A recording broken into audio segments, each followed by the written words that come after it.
am Apostle Cheryle L. Richardson, and I am the CEO and founder of Judah's Roar Domestic Violence Awareness Initiative. Our entire focus and purpose is to ignite hearts, inspire minds, and safeguard destinies as it pertains to domestic violence. We're calling this domestic violence and an advocate's unique perspective, their unique vantage point.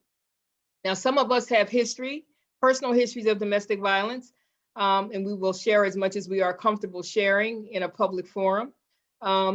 Others may not, but we're all passionate. We're all passionate. And what I'm excited about is the various vantage points. We are in different parts of the country. We approach this problem, this issue, this pandemic from our own unique perspective. And everything that each one of us does is important. Sivan Walker is going to help us to moderate this today, as well as Karis Gamble will also be assisting. You all feel free to share this on all of your social media platforms. I know that we're going to come away with some really powerful, impactful information, and I'm excited about what I expect to learn today as we do this. I have a question. Have any one of you had a case that really, really impacted you? Maybe to the point where you came into this and decided to undertake it as an advocate, or made you think about not being one anymore? And I know there's a case that I want Dwayne to talk about, that he and I talked about, and how it impacted him. But for the rest of you, is there any one particular case that you feel like, I will never, ever forget this one, ever? For me, yeah. It was a young girl that was strangled in front of her 2-year-old little girl, and she was 7 months pregnant, and he drug her to the bathroom and put her in the tub naked and was hollering and screaming, "Did I kill you, you bitch?" And so I got the phone call or the message from one of the officials in the community, and I went to her apartment and I spoke, and I stayed there. I didn't eat anything that day, and I went and I helped her fill out the protection order, and she went in front of the grand jury and wanted to drop the charges. And I'm thinking that maybe the state of Alabama picked it up, but she was trauma bonded so severely. The first thing that she did when I walked into her apartment was defended him, Well, he's been through this, and he had went through abuse when he was growing up, and he did this. And she said the abuse had been going on for about a year, and she had bruises and marks, and the baby, the little girl, you could tell just by looking at her, she was suffering. Even though she was a little year-old baby, or 2 years old, she was suffering. Her little ribs looked like they were showing somewhat, and she seemed very irritable, and she wanted her mother's attention, and her mother was real, distant, because I'm guessing all of the trauma that had been going on. Right. And so I got home from this, and I got a message on my phone, and she said, "I don't think I can do this." And I mean, it got me for a few days. I was down for a few days after that. I mean, it really, like, I had to collectively, emotionally bring myself back. Because, I got my heart and soul so involved, and I was so afraid, for her well-being and the child's. And so, yeah, you do go through times like that where it's just polarizing, even to you as an advocate. So, I had to take a step back, and I had to reconfirm myself and talk to my advocate friends and my spiritual friends and get myself back together. Thank you. Okay, someone else. What is the one thing, or is there one case that affected you that it may have been your own case? For me, it was like one of my first cases, and it was about a family that was such a beautiful, amazing family that the survivor took charge. She had so much coming up against her, and but she was so resilient. And to me, I saw it when I first saw it, it was like a double whammy. One of the things is because she was a believer, and her abuser was a pastor. And she was groomed from a very young girl and experienced trauma in her own life with the losing of her father. She gave me so much hope and courage and she made it easy for me to walk with her through this journey, but I drew strength from her and she didn't even know it. Even to tell my story, what happened to me maybe 15 years prior. But she gave me strength, first of all, to know that it's okay for me to go to counseling. And then and just to continue to go on and to take a stand. We went through even to the fact of we went to court when I was going to court with her and her family, and how they just stood up, and she lost some faith along the way because, you know, being in church and being raised in a Christian environment and sharing, and then with the kid's father being the leader of the house and of the church and leading other members of the church astray, the community which they grew up in, and how they still thrive. They thrive. They were still encouraging each other. The older children was there for their mom, and the younger kids, you know, experienced so much things that the counseling was good for them. I had to go to counseling behind this, but it was so well worth it because in the environment that I grew up in, I was taught what goes on in your house, stay in your house. And to me, I know what generational curses look like from sharing this experience with her and recognizing it in my own life. And the cycle of abuse and the power and control wheel came alive to me. And seeing it in Carolina, you hit it. I mean, I think we piggybacking off of each other, where you thinking that you're walking on eggshells, and then the abuse started, and then I'm sorry, this won't happen again. And the reason it happened is because I had a really hard day at work, and I'll go to counseling. And even to the point I'll go to church with you and we can get counseling, but it never happens, to the point where they are telling you that they're taking the money from you. They're having you to depend on them. Right. They are using the children. And sometimes people will even think it's okay because I saw mama and them go through it.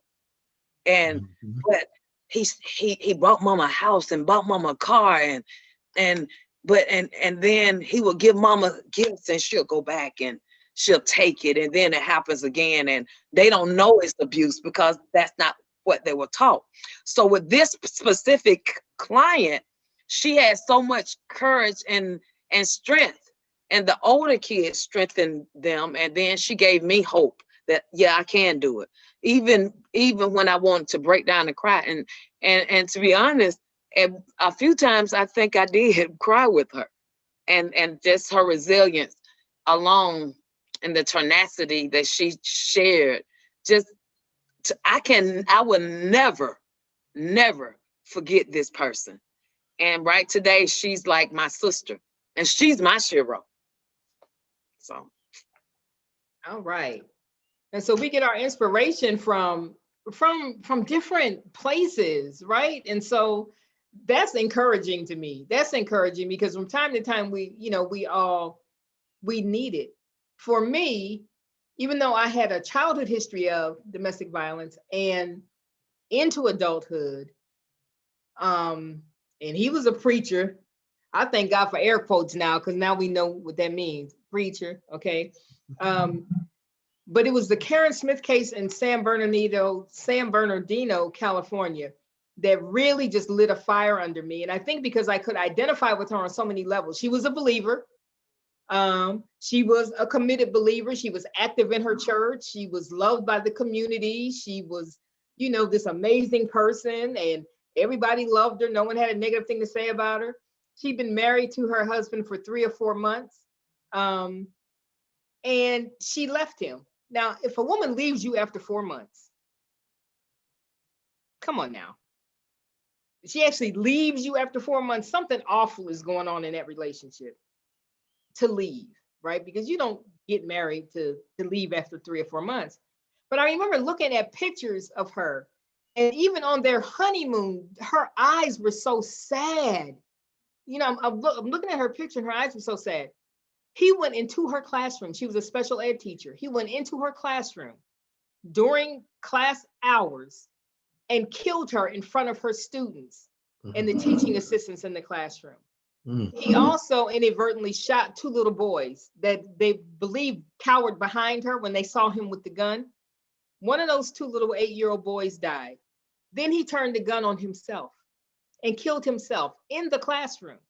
And so it just incensed me on so many levels. The fact that he was able to walk into a school and gain access to her. And that speaks to how often people in our workplace don't know what we're going through. They don't know that when they see that partner, that they should be concerned. They don't know that you're separated or that that person is abusive.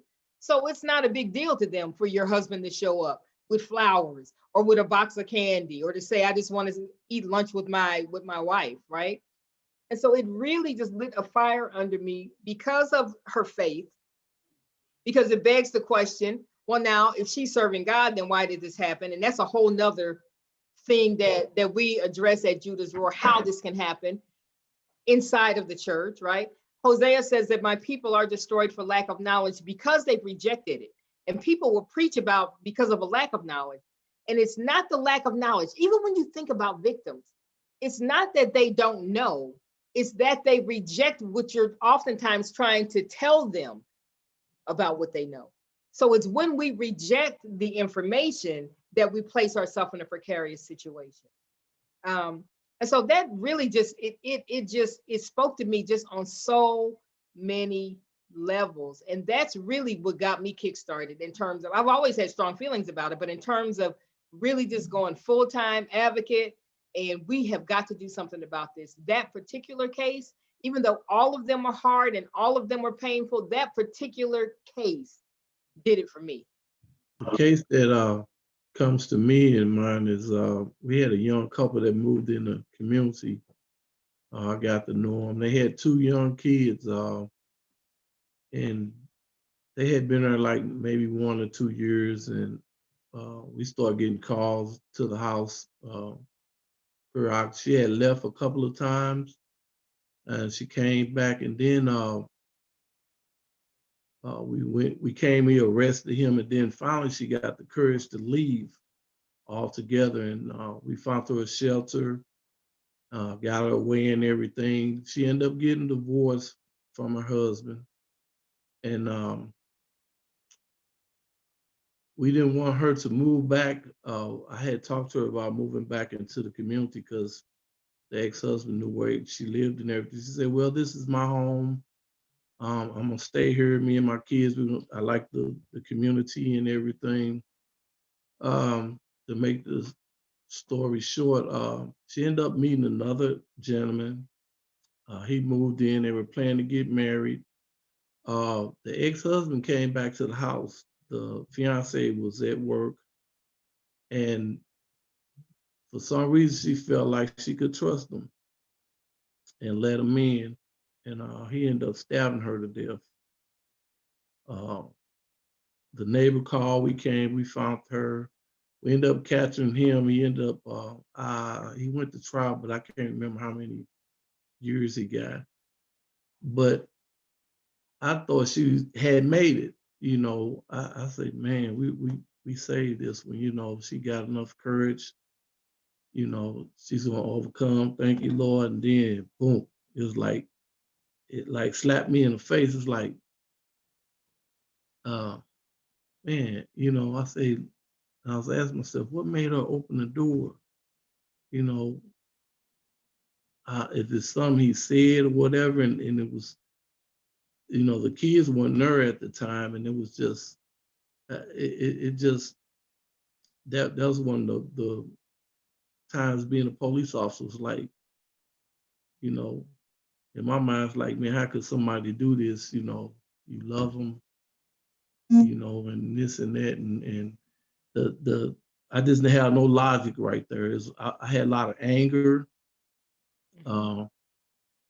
you know, and I had to pray on it because I say, Lord, you know, you work this hard to save a life and the life get taken, but I understand it's your will and it's your way and only you know why it happens.